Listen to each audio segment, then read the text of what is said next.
Libério é auditor de um dos maiores planos de saúde em sua cidade. Ele está conversando um certo dia com um colega de trabalho e comenta: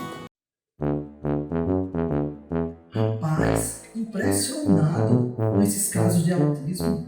É um aumento de 1000% de crianças em tratamento. Isso irá quebrar os planos de saúde. Não é possível, só pode ser invenção de alguns médicos dando diagnóstico errado, ou de algo errado com a comida e com nada desse povo. Não é possível isso. Olha só o gráfico, 1000%. É absurdo. Então, como é que podemos ajudar Libério a esclarecer essa questão? Por que os casos de autismo estão aumentando? Neste vídeo, com os melhores dados científicos disponíveis, eu vou te ajudar a esclarecer essa questão.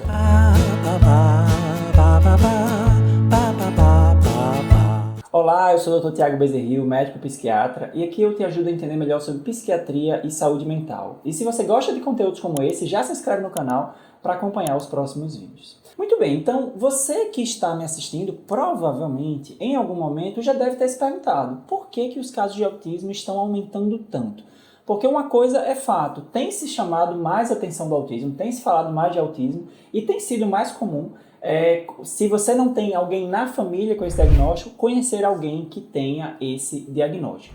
E é fato, é verdadeiro que os casos de fato estão aumentando. Vou colocar aqui na tela, percebam esse gráfico, esse aqui são dados do CDC, que é o Centro de Controle de Doenças lá dos Estados Unidos, é uma espécie de dado da nossa Anvisa aqui, e eles fazem um acompanhamento já há alguns anos de casos de autismo, uma espécie de retrato, né, de quantos casos de autismo existem ali em determinadas regiões. Eles pegam uma amostragem do país, né, são mais ou menos 11 estados diferentes, e eles vão monitorando crianças de 8 anos, esse é o ponto de corte, né? Então eles pegam crianças de 8 anos, né, ou seja, nascidas há 8 anos atrás, e fazem esse apanhado, né? Quantas dessas crianças receberam ou têm um diagnóstico de autismo.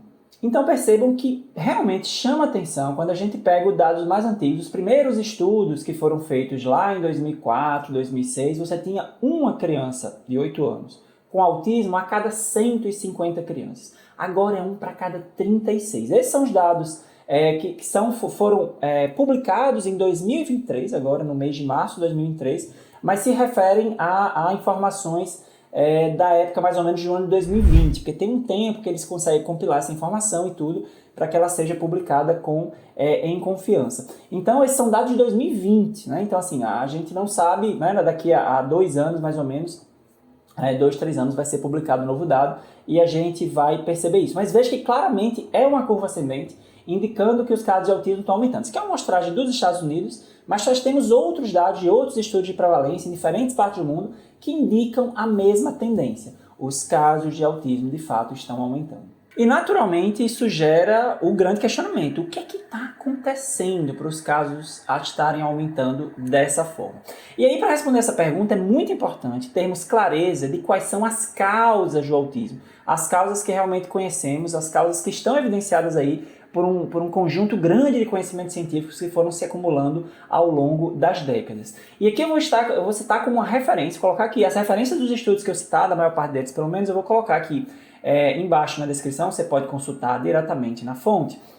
Mas esse estudo é muito interessante, porque é um estudo de 2019, um estudo relativamente recente, em que ele pegou dados de 5 países diferentes, né? Então, assim, foi uma base de dados muito grande, em que ele foi investigar, né? Foi vários cruzamentos de várias informações de pessoas com autismo em diferentes idades, e foi realmente conseguir catalogar, dimensionar, mensurar qual era a contribuição de cada fator para o autismo daquelas pessoas. E o dado que se chegou, que não difere um pouco do que a gente já conhecia, né, em termos proporcionais, é que 80 a 81% dos casos de autismo tem a ver com a genética herdada, cerca de 19% com a genética não herdada e apenas 1% com as causas ambientais. Então, então eu sempre falo, eu já falei muito em vídeos de autismo aqui, que a causa do autismo é basicamente ou quase completamente genética. E aqui está muito claro o dado desse grande estudo, é um dos maiores estudos que foram feitos, né, com essa intenção de discutir a causa do autismo, uma base de dados bem robusta, chegou nessa numeração. E aí muita atenção na interpretação desses números, porque Quando eu digo que 80% dos casos das pessoas com autismo tem a ver com genética herdada, né? 80% dos motivos, não é que 80% das pessoas com autismo sejam autistas apenas pela genética herdada. Percebam, eu estou falando aqui de uma contribuição. Então, se eu pego uma pessoa com autismo, estou aqui diante de uma pessoa com autismo, esta pessoa, 80 na média, né? Pegando que se ela representa a média da população de pessoas com autismo, esta pessoa, 80% do autismo dela tem uma contribuição da genética herdada. 19% da genética não herdada, 1% do ambiente. Essa é a média, tá? Então, essa é a forma que o dado tem que ser interpretado. Aqui, no final das contas, eu estou falando do peso dos fatores, o peso dos motivos que geram autismo, né? E para quem não está familiarizado com esses termos, é importante diferenciar o que é que danado é genética herdada e não herdada, qual a diferença delas. Quando eu falo de genética, eu estou falando dos genes, que é essa estrutura no interior das nossas células, que realmente é o código de receita, é o livro de receitas de todas as estruturas e do funcionamento do nosso corpo. Então, todas as características que temos, incluindo o cérebro, a forma como ele funciona, eles são determinados pelos genes. E esses genes vêm de onde? Metade vem do pai, é o espermatozoide, metade vem da mãe, que é o óvulo. Então, quando eu digo que 80% das causas de autismo tem a ver com genética herdada, é justamente esses genes que vêm de pai e da mãe. Mas aí caberia uma pergunta, bem, mas se metade do meu gene é do pai e metade da mãe, por que esse número de herdado não é maior? O que é que danado é genética não herdada? Aí a questão é, quando no processo de transferência, digamos assim, do gene do seu pai e da sua mãe para você, nesse processo existem alguns erros, né, na transcrição desses genes, né? Porque é necessário para que os genes sejam transferidos que sejam feitas cópias dele, igual como a gente faz a cópia de um arquivo no computador. Esse processo, fatalmente acontece com alguns erros. Só que esses erros precisam ser colocados entre aspas, porque esses erros eles servem uma função.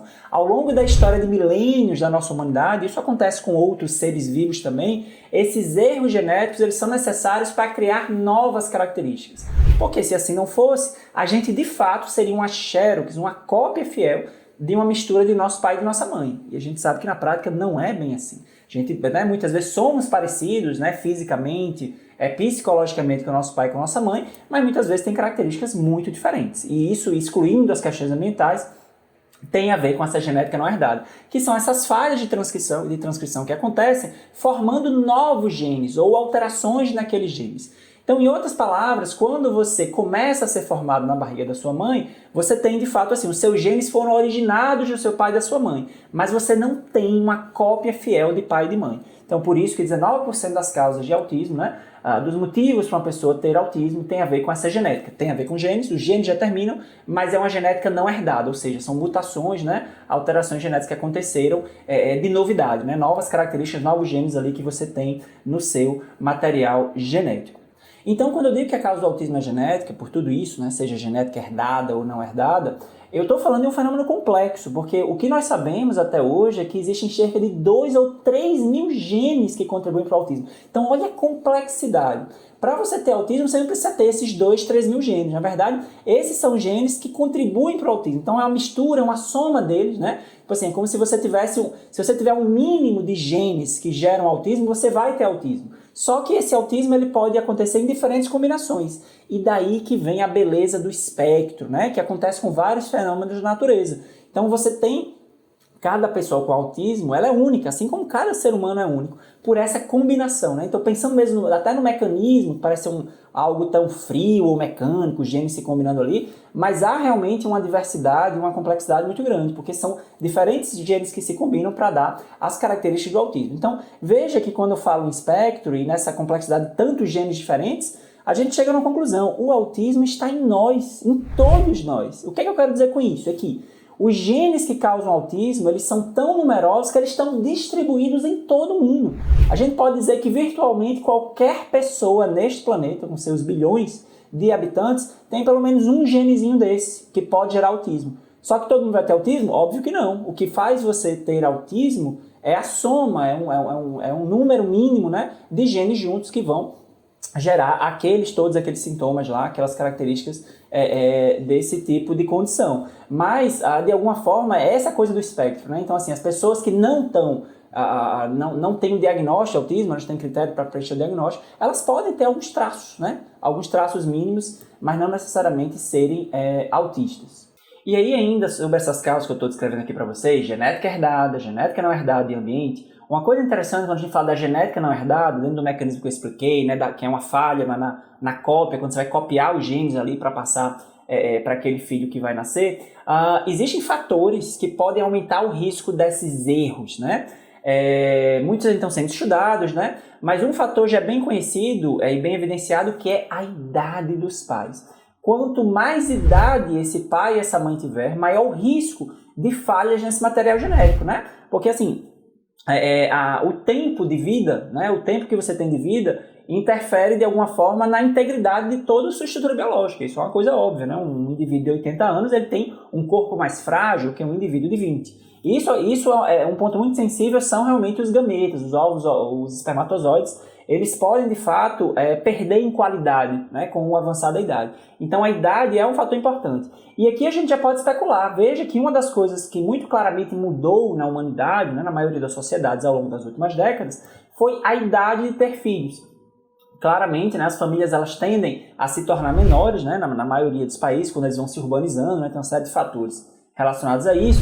As famílias vão se tornando menores e os pais vão se tornando pais cada vez mais tarde, comparando as muitas gerações anteriores. Isso, de fato, aumenta risco, não só para o autismo, mas para uma série de outros problemas. Então, esse é um ponto importante dentro de um planejamento pessoal, de um casal, de um indivíduo, em que momento, né, se eu quero ser pai, mãe, em que momento eu vou ser. Eu tenho, de fato, uma janela estreita. E, assim, para a mulher isso já é muito bem conhecido, até porque a mulher para de ovular em determinado momento, né, e sempre se acreditou que o homem com 60, com 70 anos, apenas pelo fato de ele ter espermatozoide, ele pode ter filho com qualquer mulher e não tem problema, e não é bem assim. Então, quanto mais idade um pai e uma mãe tenha, maior o risco. E esse risco ele é maior para o pai, para o homem. Então se você tem um homem, né, como eu estava comentando agora, 60, 70 anos, né, e tem um filho com uma mulher jovem, este filho sim tem um risco aumentado de ter autismo apenas pela idade do pai. Isso é um fator de risco bem conhecido atualmente. E ainda sobre os fatores de risco, aqui do que a gente está falando das causas, o ambiente. Veja que o ambiente ele contribui só com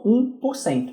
Mas existe uma interface aqui entre ambiente, né, e as causas de genética não herdada. Porque, veja, quando eu falo ambiente, é tudo fora da genética, né? E aqui eu estou falando especialmente, no caso de autismo, do ambiente intrauterino. Porque, assim, depois que a criança nasce, não existem fatores, né? Se uma criança a interação com os pais, traumas emocionais, nada disso gera autismo, tá? Depois que você nasce. Mas os fatores dentro do útero, no chamado periparto, por exemplo, pré-maturidade, é um fator de risco para autismo, também conhecido, né?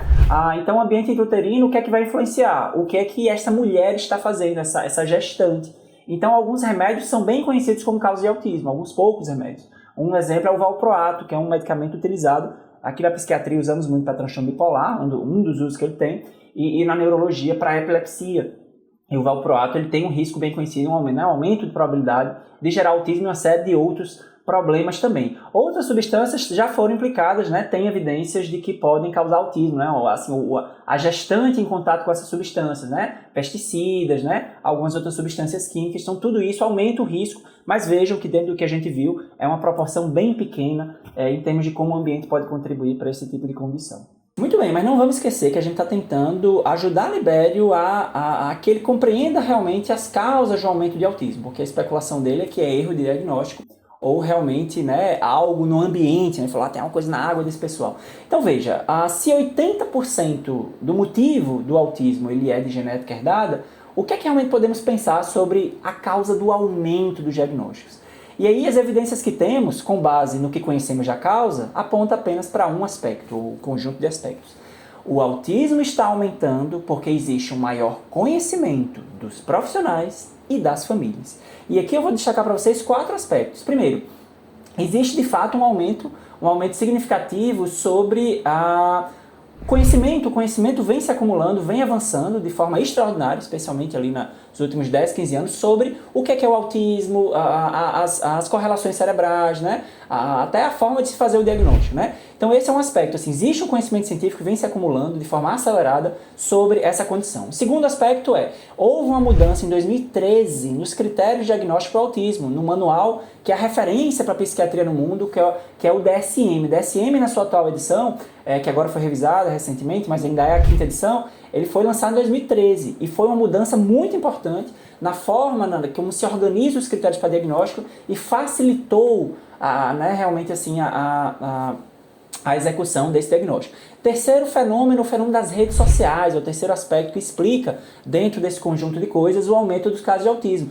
Isso tem a ver com o quê? As redes sociais, elas são um grande veículo de comunicação da atualidade, né? Então, cada vez mais você tem um acesso, por exemplo, a informações ali, e isso especialmente é verdade para as famílias, né? Que eu falo que os profissionais, as famílias aumentaram o conhecimento. Então, assim, as pessoas estão tendo mais contato com o tema, porque se fala mais de autismo, incluindo nas redes sociais. Então as pessoas têm mais contato, elas conseguem ter esse dado e aí confrontar, né? Seja elas adultas, né? Tem aumentado o diagnóstico de autismo em adulto, como também o adulto olhando para a sua criança e perceber as alterações, que de outra forma talvez ele só sabia se ele fosse da área ou se o pediatra falasse, né? E o quarto aspecto, que resume tudo isso, assim, que de fato os profissionais estão conhecendo mais, as famílias estão conhecendo mais, e esse encontro, ele realmente tende a facilitar a identificação. Então veja, quando eu falo que aumenta o diagnóstico, é porque nós estamos identificando mais coisas, né, situações, pessoas, que em outras épocas nós não conseguimos identificar, né?